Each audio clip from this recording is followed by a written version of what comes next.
Ngayon, pag-aralan natin ang salita ng Diyos sa sermon na may titulong, Papurihan ng Diyos at Ipagmalaki ang Diyos.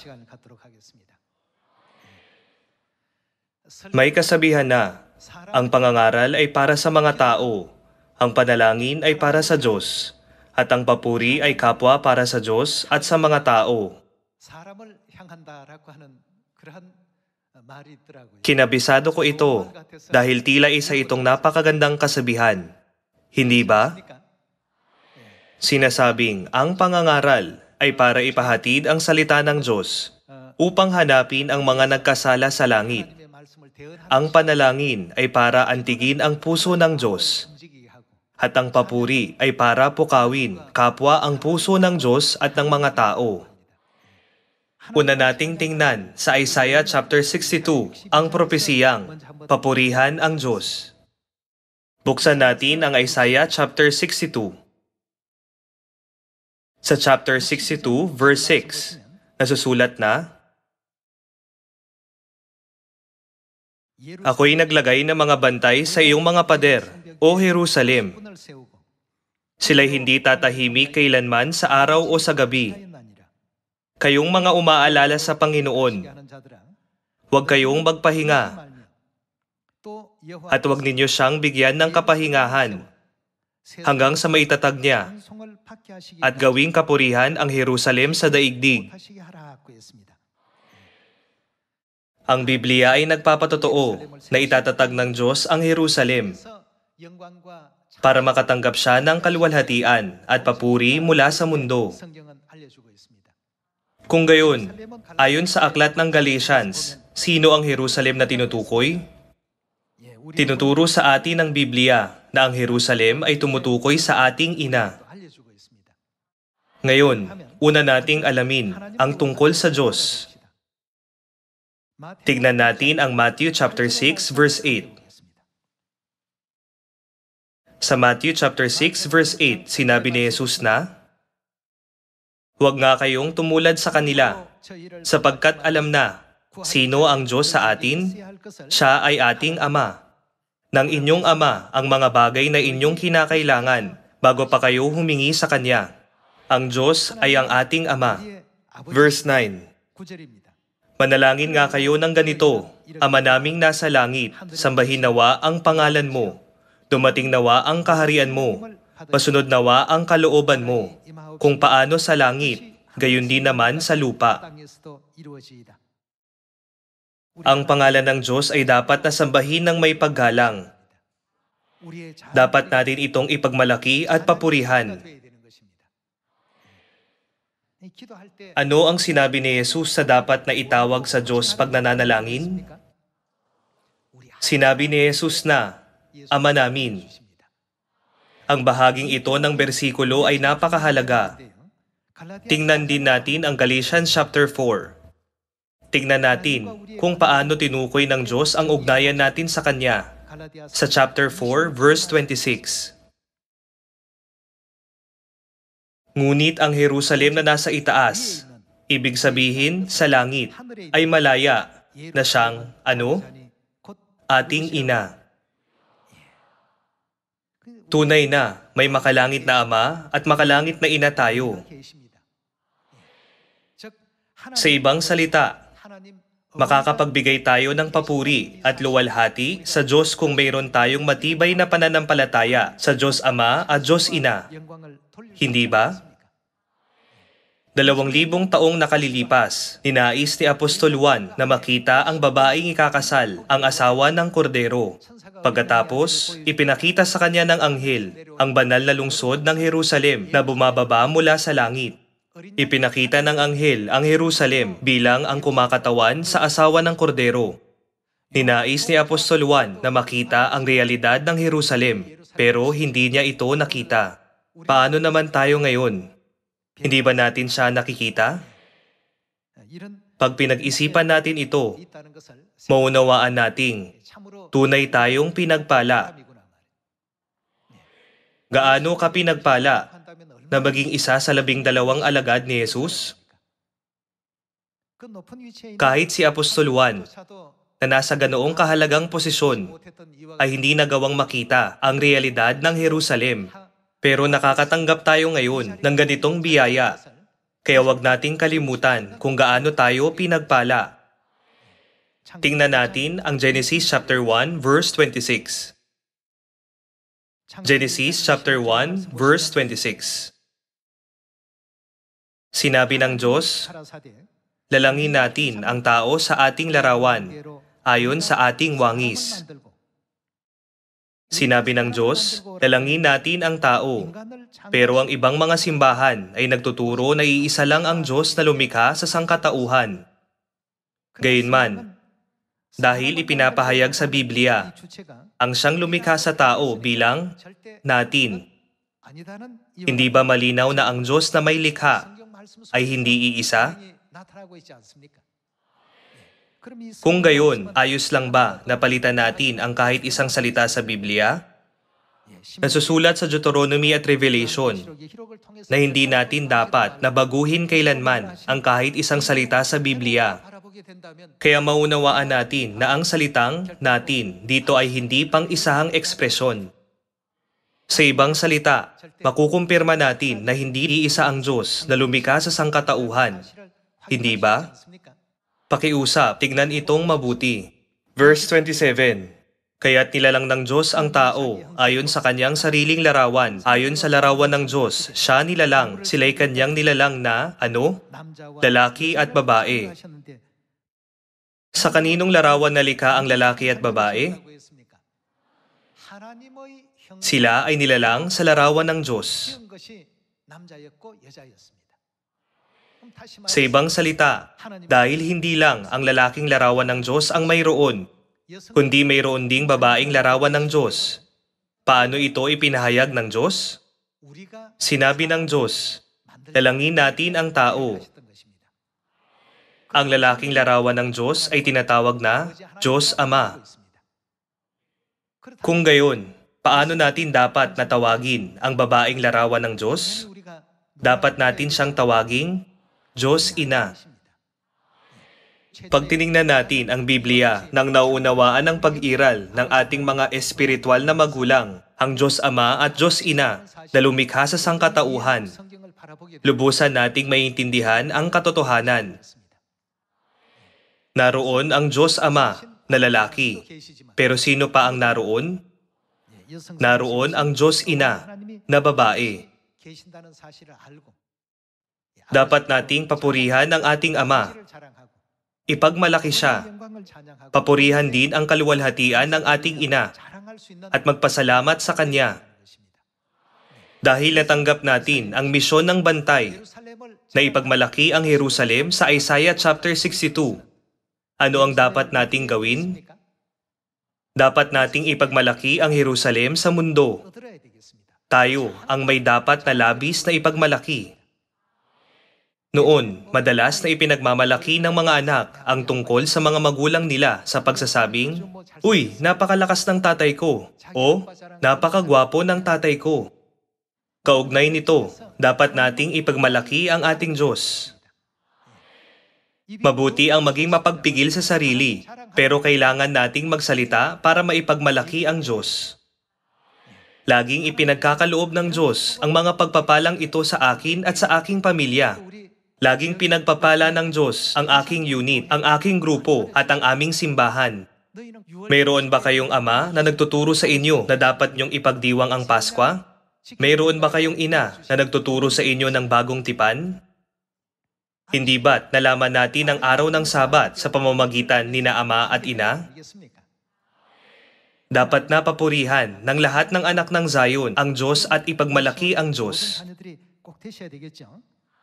Kaya sinabi ni Propetang Hoseas na dapat tayong magpatuloy upang makilala ang Diyos at lagi siyang ipagmalaki. Pumunta tayo sa Hosea chapter 6. Hosea chapter 6 verse 3. At ating kilalanin, tayo'y magpatuloy upang makilala ang Panginoon. Hindi ba't malinaw nitong ipinaparating na kilalanin ng Diyos? Dapat nating gawin ang lahat ng pagsisikap para makilala ang Diyos. Ang kanyang paglabas ay kasintiyak ng bukang liwayway at siya'y paparito sa atin na parang ulan, tulad ng ulan sa tagsibol na dumidilig sa lupa. Pumunta tayo sa verse 6. Sa verse 6, sa susulat na, sapagkat nalulugod ako.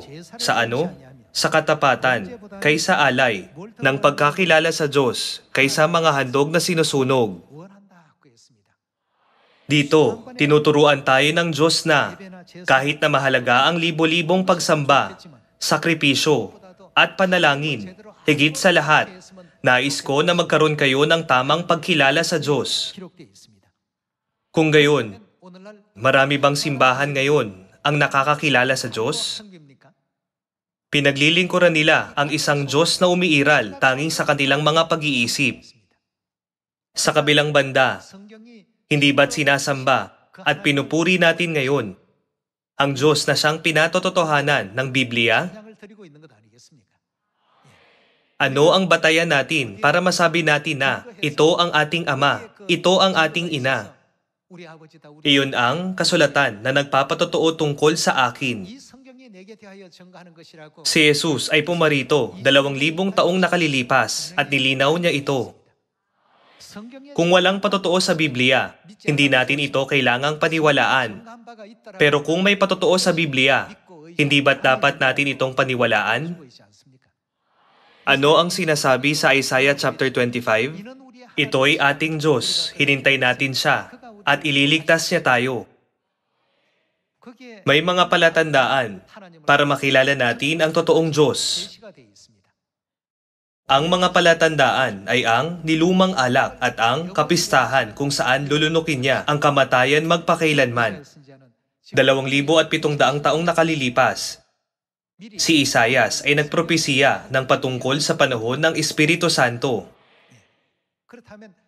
Kung gayon, anong uri ng alak ang kayang lumunok sa kamatayan magpakailanman? May libo-libong alak sa mundo. Sa mga ito, may iba pa bang alak, maliban sa alak ng Pasko ng Bagong Tipan, ang kayang lumunok sa kamatayan magpakailanman? Sinabi ng Diyos, sinasaliksik niyo ang Biblia. Dahil iniisip niyo na sa mga iyon ay mayroon kayong buhay na walang hanggan, at iyon ang nagpapatotoo tungkol sa akin. Kung gayon, ang mga patotoo tungkol kina Ama at Ina ay dapat na nakarecord sa Biblia. Gaya ng nakikita natin, ano ang sinabi ng Diyos sa Genesis chapter 1 verse 26? Lalangin natin ang tao sa ating larawan ayon sa ating wangis. Hindi ba tinuturo sa atin ng Biblia na ang Diyos na lumikha sa tao ay hindi iisang Diyos? Nilikha ng Diyos ang tao ayon sa larawan ng Diyos, hindi sa larawan ng sinumang anghel. Dahil ang lalaki at babae ay nalikha. Ang ibig sabihin nito ay na may lalaking larawan ng Diyos at may babaeng larawan ng Diyos. Ang Diyos na lumikha sa tao ang nagbibigay sa atin ng buhay at nagpapahintulot sa ating pag-iral. Hindi ba't umiiral na ang Diyos Ama at Diyos Ina bago pa man tayo ipanganak sa lupang ito?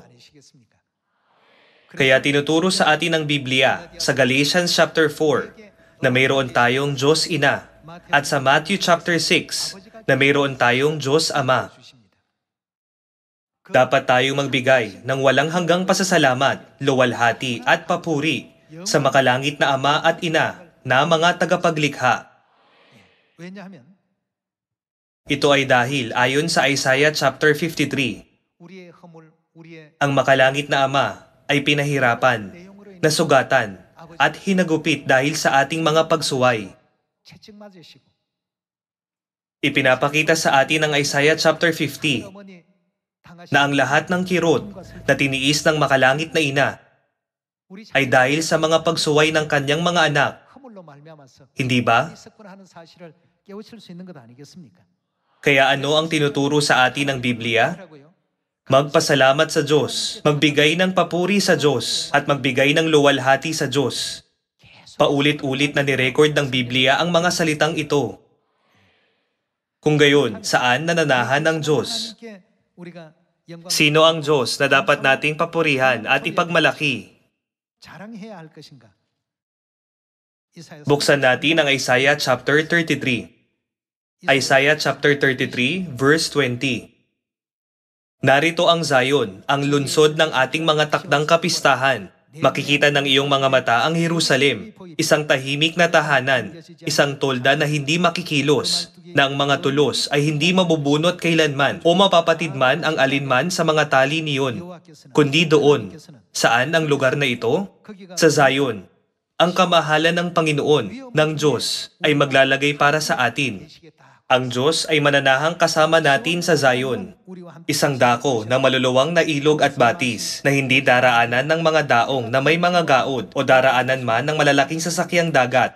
Sapagkat ang Panginoon ang ating hukom, ang Panginoon ang ating tagapagbigay ng kautusan, ang Panginoon ay ating hari, tayo'y kanyang, ililigtas.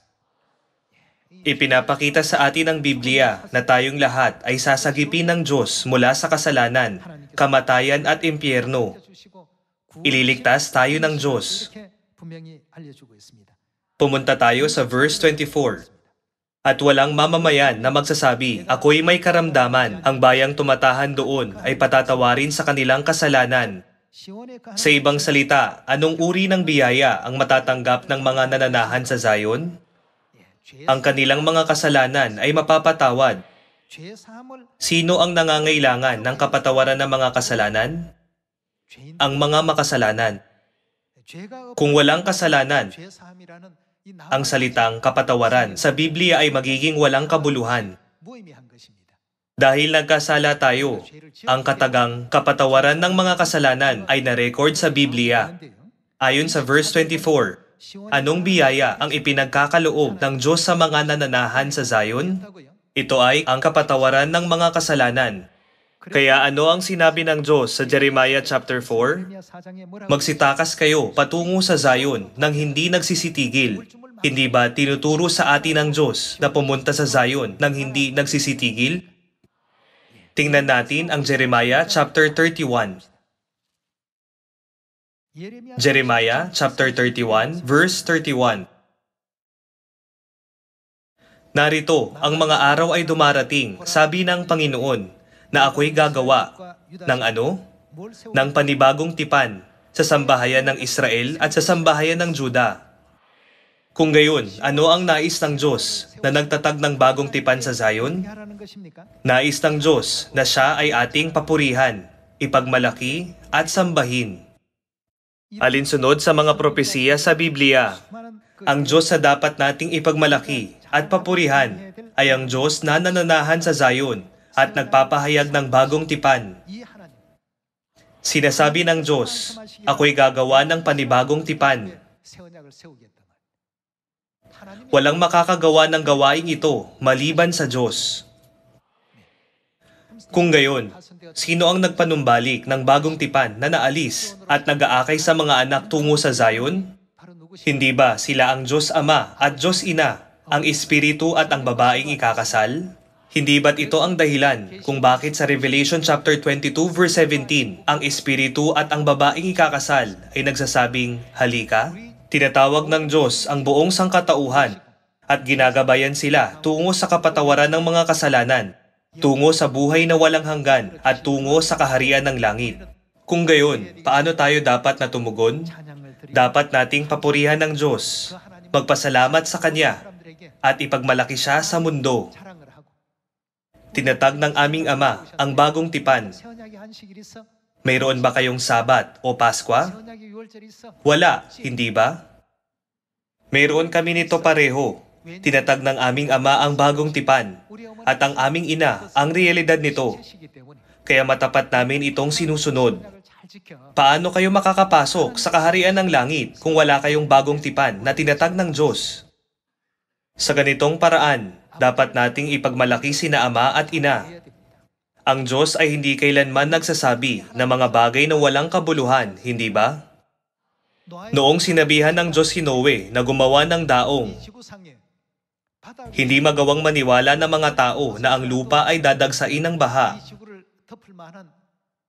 Kung gayon, sinabi ba ng Diyos kay Noe na gumawa ng daong nang walang dahilan? Hindi ba't may kalooban ng Diyos na iligtas ang sangkatauhan sa pamamagitan ng daong? Sa likod ng mga utos ng Diyos, nakapaloob ang kanyang walang hanggang plano. Kaya pag sinabi niya sa ating, ipagmalaki ang Diyos, papurihan ng Diyos, at huwag bigyan ng pahinga ang mga bantay ng Jerusalem, ipahayag ang kanyang kaluwalhatian sa lahat ng bansa, at ipagmalaki siya hanggang sa gawin siyang kapurihan sa daigdig. May dahilan kung bakit kailangan nating gawin ang iniuutos ng Diyos. Dapat na lagi nating ipagmalaki ang Diyos sa ating mga pinagtatrabahuhan, sa ating mga eskwelahan, sa militar, sa ating mga kapitbahay, sa ating mga kakilala, at sa ating mga kaibigan. Pag ipinagmamalaki natin ang Diyos Ama at Diyos Ina, unti-unting nawawala ang kadiliman sa mundong ito ng kadiliman. Hindi ba nagliliwanag ang mundo pag may 10 ilaw sa halip na isa? Pag may 100 ilaw sa halip na 10? At pag may 1,000 ilaw sa halip na 100? Noon, ang mga alituntunin ng tao ang nangingibabaw sa lupa. Pero ngayon, nawawalan na ng kapangyarihan ang mga ito. Bakit kaya? Habang nagpapatotoo tayo ng tungkol sa Sabat, sa Paskwa, sa makalangit na Inang Jerusalem, at sa makalangit na Ama, si Satanas ay nawawalan ng kapangyarihan. Sa huli, hindi ba't darating ang sandali ng luwalhati kung kailan kikilalanin ng mundo ang kaluwalhatian ng makalangit na Ama at ng makalangit na Ina? Kahit na tayo ay sumigaw ng, magsisi kayo sapagkat malapit na ang kaharian ng langit, ang mga tao ay hindi nakikinig. Ito ay dahil ang mundong nakikita nila ay mukhang kahanga-hanga sa kanilang paningin. Gayunman, sa pamamagitan ng mga salita ng katotohanan, ipinapaalam natin ang katotohanan. Kung bakit inalis ang Paskwa at kung sino ang nag-akay sa sangkatauhan na labagin ang salita ng Diyos. Ang salita ng Diyos ay isang espiritual na maharlikang utos. Pero dahil binago ni Satanas ang utos na ito, sinusunod siya ng sangkatauhan. Kaya dapat nating papurihan ang Diyos at ipagmalaki ang Diyos. Isipin kung paano ibinigay ng Diyos kay Noe ang eksaktong disenyo at sukat para sa daong. Sa parehong paraan, ngayon, tinuturuan niya tayo kung paano mangaral. Makinig man sila o hindi, mangaral lang sa kanilang lahat. Pagkatapos, ako na ang bahala. Ito ang kalooban ng makalangit na Ama at makalangit na Ina. Hinihiling ko sa inyo na iukit ito sa inyong mga puso. Tingnan natin sa Jeremiah chapter 3, ang resulta ng Ebanghelyo. Pag iniukit natin sa ating mga puso ang mga katuruan ni na Ama at Ina. Tingnan natin ang Jeremiah chapter 3, verse 17. Sa panahong iyon, ay tatawagin nila ang Jerusalem na ano? Na trono ng Panginoon. At lahat ng mga bansa ay magtitipon doon. Saan? Sa Jerusalem. Sino ang Jerusalem na nasa itaas at malaya? Siya ang ating ina. Kaya naman, ang lahat ng bansa ay pupunta sa Kanya. Dapat tayong mangaral sa maraming tao para maisip nila kalaunan na, sinabi ng kapitbahay namin na tinatawag tayo ng makalangit na Inang Jerusalem sa lupang ito, kaya dapat akong pumaroon. Hindi ba't pag-iisipan nila ito ng kahit isang beses? Paano sila makikinig kung walang mangangaral? Gaya ng sinasabi ng salita sa aklat ng Romans, kung hindi tayo mangangaral, may makikinig ba? Gaya ng nasusulat dito, lahat ng mga bansa ay magtitipon doon sa Jerusalem sa pangalan ng Panginoon at hindi na sila lalakad ayon sa katigasan ng kanilang masasamang puso. Verse 18, sa mga araw na iyon, ang sambahayan ng Juda ay lalakad na kasama ng sambahayan ng Israel at magkasama silang manggagaling sa lupain ng Hilaga patungo sa lupain na ibinigay ko bilang pamana sa inyong mga magulang. Masipag nating ipahayag ang kaluwalhatian ni na Ama at Ina. Para sa taong ito, ang lahat ng bansa ay magtipon-tipon sa Jerusalem. Tingnan natin ang Isaiah chapter 60 verse 1. Ikaw ay bumangon, magliwanag ka, sapagkat ang iyong liwanag ay dumating, at ang kaluwalhatian ng Panginoon ay sumikat sa iyo, sapagkat narito, tatakpan ang lupa ng kadiliman, tatakpan nito ang buong mundo, at ng makapal na dilim ang mga bayan. Ngunit ang Panginoon ay sisikat sa iyo, at ang kanyang kaluwalhatian ay makikita sa iyo, at ang mga bansa ay paroroon sa iyong liwanag, at ang mga hari sa ningning ng iyong pagsikat. Imulat mo ang iyong mata sa palibot at ikaw ay tumingin. Silang lahat ay nagtitipon. Sila'y pumaroon sa iyo. Ang iyong mga anak na lalaki ay magmumula sa malayo at ang iyong mga anak na babae ay kakalungin. Sa verse 8 nasusulat na, sino ang mga ito na lumilipad na parang ulap at parang mga kalapati sa kanilang mga bintana? Sa verse 12 sinabing, sapagkat ang bansa at kaharian na hindi maglilingkod sa iyo ay mamamatay. Sa verse 22 sinabing, ang pinakamaliit ay magiging isang angkan at ang pinakakaunti ay magiging isang makapangyarihang bansa. Sinabi ng Diyos, ako ang Panginoon, ito ay mabilis kong gagawin sa kapanahunan nito. Kaya ang mga bantay ng Jerusalem ay dapat na masipag na mangaral tungkol sa kanyang kaluwalhatian hanggang sa gawin siyang kapurian sa daigdig. Hindi ba't ito ang dapat nating gawin? Tingnan natin ang Isaiah chapter 49 verse 18. Sa chapter 49, verse 18, nasusulat na, imulat mo ang iyong mga mata sa palibot at tingnan mo, silang lahat ay nagtitipon, sila'y lumalapit sa iyo, habang ako'y nabubuhay, sabi ng Panginoon, silang lahat ay isusuot mo na gaya ng panggayak, gaya ng ginagawa ng babaeng ikakasal. Bibikisan mo silang lahat, sapagkat ang iyong mga sira at mga gibang dako, at ang iyong lupaing nawasak. Tiyak na ngayon, ikaw ay magiging totoong napakakipot para sa iyong mga mamamayan, at silang lumamon sa iyo ay mapapalayo. Ang mga anak na ipinanganak sa panahon ng inyong kapanglawan ay magsasabi pa sa iyong pandinig, ang lugar ay napakakipot para sa akin, bigyan mo ako ng lugar na aking matitirahan. Dito rin, sinabi na, ang lahat ng iyong anak ay nagtitipon at lumalapit sa iyo. Sinabi sa atin ng manunulat ng Psalms na ipagmalaki ang Diyos araw-araw ng walang tigil. Gayunman, tanging Diyos Ama lang ba ang naroon? Mayroon din tayong Diyos Ina.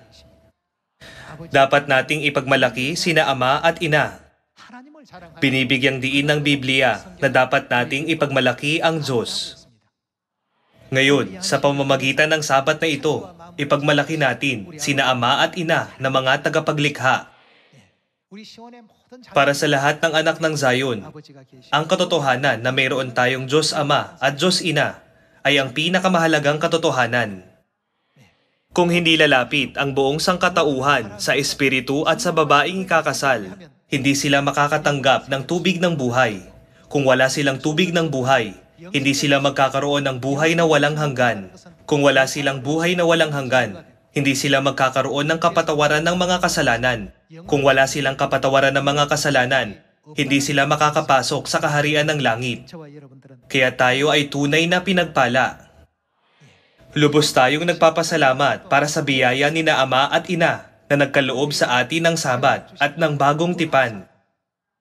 Nagpapasalamat din tayo para sa biyaya ni na Ama at Ina na nag-akay sa atin tungo sa Zion, kung saan makakatagpo natin sila. Huwag nating sarilinin ang masayang balitang ito, kundi ipalaganap ito. Sa gayon, tiyak na darating ang mahimalang sandali sa harap mismo ng ating mga mata. Ang lahat ng ating kilos at pananampalataya ay batay sa Biblia. Gayunman, ang mundo ay hindi batay sa Biblia. Ang kanilang pananampalataya ay hindi nakasentro sa mga salita ng Diyos. Kailan tayo sinabihan ni Jesus na mangili ng linggong pagsamba? Ang lahat ng ito ay gawa-gawa lang, at ito ay kasinungalingan. Sa langit, gagantimpalaan tayo ng Diyos ayon sa ating mga gawa. Kaya kung hindi tayo magsisikap sa lupang ito, kaunti lang ang ating matatanggap.